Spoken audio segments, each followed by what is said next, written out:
बच्चों, आज हम उत्तराखंड की विभिन्न योजनाओं के बारे में पढ़ेंगे। तो सबसे पहले जिस योजना के बारे में हम पढ़ रहे हैं वो है मुख्यमंत्री आंचल अमृत योजना। ये योजना उत्तराखंड सरकार ने 7 मार्च 2019 को स्टार्ट की थी। और ये किसके द्वारा स्टार्ट की गई? ये स्टार्ट की गई महिला सशक्तिकरण व बाल विकास मंत्रालय।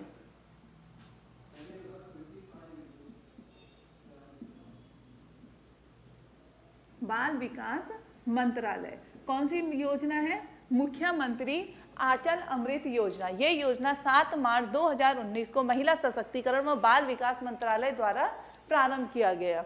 इस योजना का मुख्य उद्देश्य क्या था? तो जो इस योजना का मुख्य उद्देश्य था वो था बाल विकास व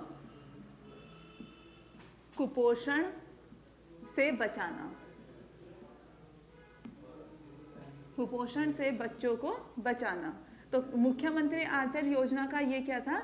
उद्देश्य था कि बच्चों का विकास हो सके तथा उन्हें कुपोषण से बचाया जा सके। इसके तहत क्या किया गया? इसे रीस्टार्ट किया गया। रीस्टार्ट किसने किया? सीएम धामी जी ने। सीएम धामी जी ने इसे रीस्टार्ट किया। और रीस्टार्ट में क्या किया इन्होंने? रीस्टार्ट के तहत 20,000 आंगनवाड़ी केंद्रों को सूचीबद्ध किया गया।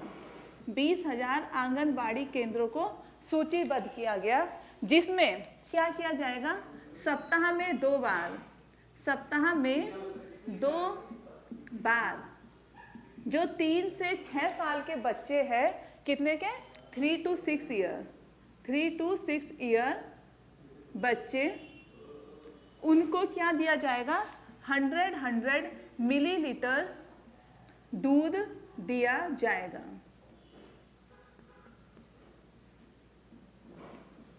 और यह दूध फोर्टिफाइड तथा मीठा होगा। तो मुख्यमंत्री आंचल अमृत योजना का प्रारंभ कब हुआ? 7 मार्च 2019 को। और किसने स्टार्ट करी? इसे महिला सशक्तिकरण व बाल विकास मंत्रालय द्वारा इसे स्टार्ट किया गया। इसका उद्देश्य था बच्चों का विकास हो सके तथा उसे कुपोषण से बचाया जा सके। इसे दोबारा स्टार्ट किया धामी जी ने। और धामी जी ने जब इसे स्टार्ट किया तो इसके तहत 20,000 आंगनवाड़ी केंद्रों को सूचीबद्ध किया गया, जिसके तहत 3 से 6 साल के बच्चों को सप्ताह में 2 बार 100 मिलीलीटर दूध पीने के लिए दिया गया। और ये दूध मीठा तथा फोर्टिफाइड होगा। इसके तहत कुल मिलाकर 1,07,000 बच्चों को क्या होगा? फायदा, लाभ होगा। ठीक है, तो ये योजना हमारे उत्तराखंड की योजना है जो 7 मार्च 2019 को प्रारंभ हुई थी। इसके बाद योजना आती है अटल आयुष्मान उत्तराखंड योजना।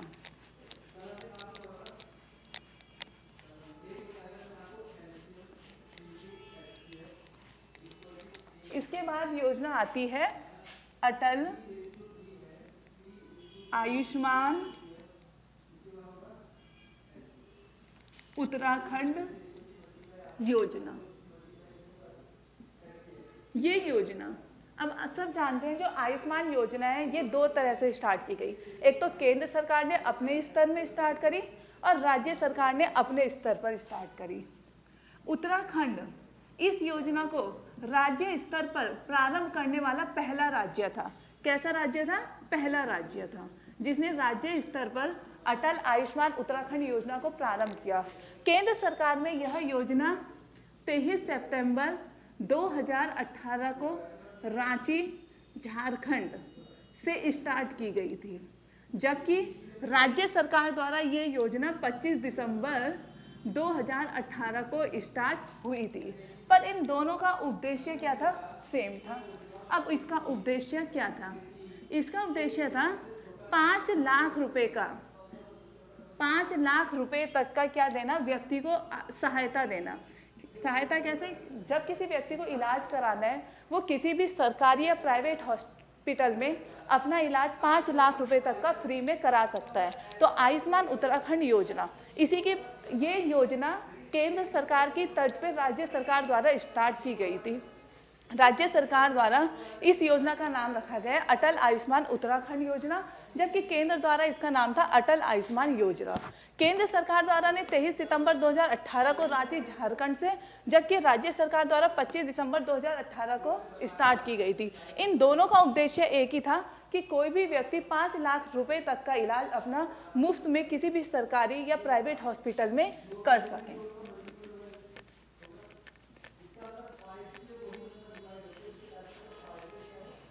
तो अब हमने दो योजना पढ़ी, एक थी मुख्यमंत्री आंचल अमृत योजना और एक थी अटल आयुष्मान योजना। तीसरी योजना है चार धाम राजमार्ग विकास योजना। कौन सी योजना है? चार धाम राजमार्ग विकास योजना। इसके नाम से ही लग रहा है कि इस योजना का उद्देश्य क्या है? जो चार धाम में जाने वाली सड़कें हैं उनका विकास करना। इसके विकास के लिए कब स्टार्ट की गई? इसके विकास के लिए यह योजना स्टार्ट की गई थी 27 दिसंबर 2016 को। 27 दिसंबर 2016 को। लेकिन उस समय पर्यावरण को हो रहे बहुत नुकसान हो रहा था। इस योजना के तहत जब सड़कों का निर्माण हो रहा था तो इससे पर्यावरण को नुकसान हो रहा था, तो सुप्रीम कोर्ट ने इस योजना को रोक लगा दी। लेकिन अब ये योजना रीस्टार्ट हो चुकी है, काफ़ी समय से इस पर काम चल रहा है। एक इसका जो पहला नाम था, क्या था इसका पहला नाम? ये इसका नया नाम हुआ है। पहला नाम था इसका ऑल वेदर रोड योजना। ये इसका पहला नाम था और अब इसका नाम है चार धाम राजमार्ग विकास योजना। इस योजना का जो स्वीकृत राशि है कि कितनी राशि होगी, वो है 12,000 करोड़। 12,000 करोड़ राशि को स्वीकृत किया गया है। इसके तहत जो चार धामों को सड़कों के तहत जोड़ना है कि हम बद्रीनाथ, केदारनाथ, गंगोत्री, यमुनोत्री को सड़कों के माध्यम से इस तरह से जोड़ लें कि कम से कम समय में हम ज़्यादा से ज़्यादा जगहों पे जा सके। इसका मुख्य उद्देश्य क्या है? इसका पर्यटन को बढ़ावा देना। सबसे महत्वपूर्ण है पर्यटन को बढ़ावा देना और राज्य सरकार की आय को बढ़ाना। ठीक है, अब पर्यटन को बढ़ावा मिलेगा, ज़्यादा से ज़्यादा लोग आएंगे तो इसके काफ़ी फ़ायदा है। आम जनता को भी फ़ायदा है और राज्य सरकार को भी इससे फ़ायदा होगा। इसके तहत गढ़वाल की 889 किलोमीटर की सड़कों की चौड़ाई को 10 मीटर किया जाएगा। कितना किया जाएगा? 10 मीटर। और एक है टनकपुर से पिथौरागढ़ जो मार्ग है उसका भी क्या किया जाएगा? विकास किया जाएगा। तो जो चार धाम राजमार्ग विकास योजना है 27 दिसंबर 2016 से स्टार्ट है। पहला नाम था ऑल वेदर रोड योजना। इसकी स्वीकृत पूंजी कितनी है? 12,000 करोड़। उद्देश्य है पर्यटन को बढ़ावा देना तथा जो यहाँ के लोग हैं उनको क्या करना? आय के साधनों को जुटाना।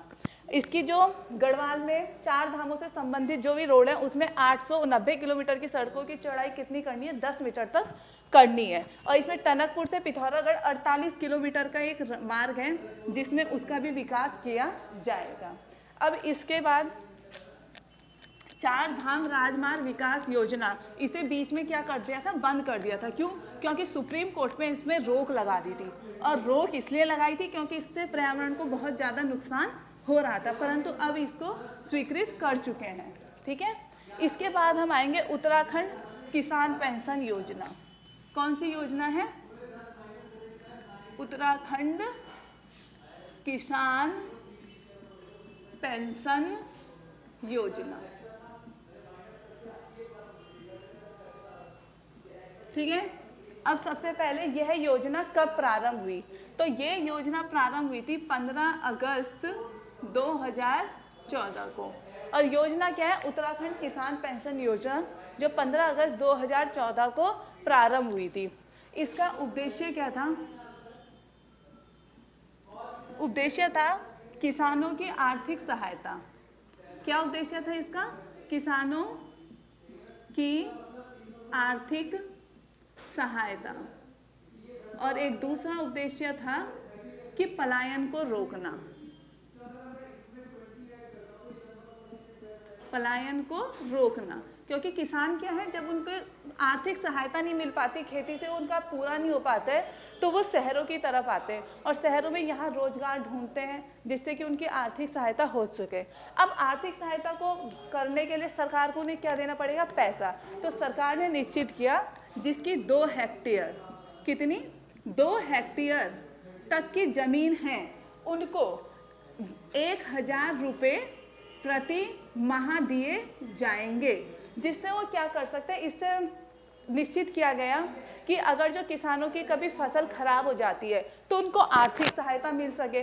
अगर जो फसल खराब नहीं भी हुई है, जो 1000 रुपये उनको मिल रहे हैं, उससे वो खाद बीज खरीद सके। अगर जो वो भी नहीं करना है तो अपनी ऐसी आर्थिक ज़रूरतों को पूरा कर सके जिससे पलायन को रोका जा सके। तो ये थी उत्तराखंड किसान पेंशन योजना, 15 अगस्त 2014 से स्टार्ट। उद्देश्य है किसानों को आर्थिक सहायता देना तथा पलायन को रोकना। और इसके क्या क्राइटेरिया था? इसमें था कि जिसकी 2 हेक्टेयर तक की जमीन है, 2 हेक्टेयर से कम है, उनको 1000 रुपये प्रति माह दिया जाएगा, जिससे वो अपनी सारी आर्थिक तंगियों से, जिस भी तंगी से वो जूझ रहे हैं, कहीं ना कहीं उनकी सहायता की जा सके। इसके बाद हम पढ़ेंगे एक योजना आई है, पंडित दीनदयाल उपाध्याय मातु पितु तीर्थाटन योजना। कौन सी योजना है? पंडित दीन दयाल उपाध्याय मातु पितु तीर्थाटन योजना। सर्वप्रथम क्या है योजना का नाम? पंडित दीन दयाल उपाध्याय मातु पितु तीर्थाटन योजना। ये योजना कब प्रारंभ हुई? 29 जुलाई 2017 को। ठीक है, इस योजना को क्या किया? स्टार्ट किया गया। एक्चुअली में स्टार्ट नहीं किया गया, इसे रीस्टार्ट किया गया। इसका पहला नाम क्या था? पहला नाम था इसका मेरे बुजुर्ग मेरे तीर्थ। मेरे बुजुर्ग मेरे तीर्थ योजना। ठीक है, ये योजना आई थी तुम्हारी 2014 में। कब आई थी? 2014 में। इसका नाम बदलकर इस योजना को रीस्टार्ट किया गया और इसका नाम रखा गया पंडित दीनदयाल उपाध्याय मातु पितु तीर्थाटन योजना, जिसे 29 जुलाई 2017 को स्टार्ट किया गया। पहला नाम था मेरे बुजुर्ग मेरे तीर्थ योजना, जिसको 2014 में स्टार्ट किया गया था। अब इस योजना का उद्देश्य ये था कि जो लोग आर्थिक तंगी की वजह से तीर्थ नहीं घूम पा रहे हैं, धाम नहीं घूम पा रहे हैं, उनको वो धाम घुमाना। तो इसका उद्देश्य क्या था? धाम को घुमाना। लेकिन इसका भी एक क्राइटेरिया डिसाइड किया गया कि किन लोगों को फ्री में धाम घुमाए जाएंगे, कौन कौन इसके अंदर आएंगे। तो उसमें कहा गया पहला तो क्या होना चाहिए? 65 आयु होनी चाहिए।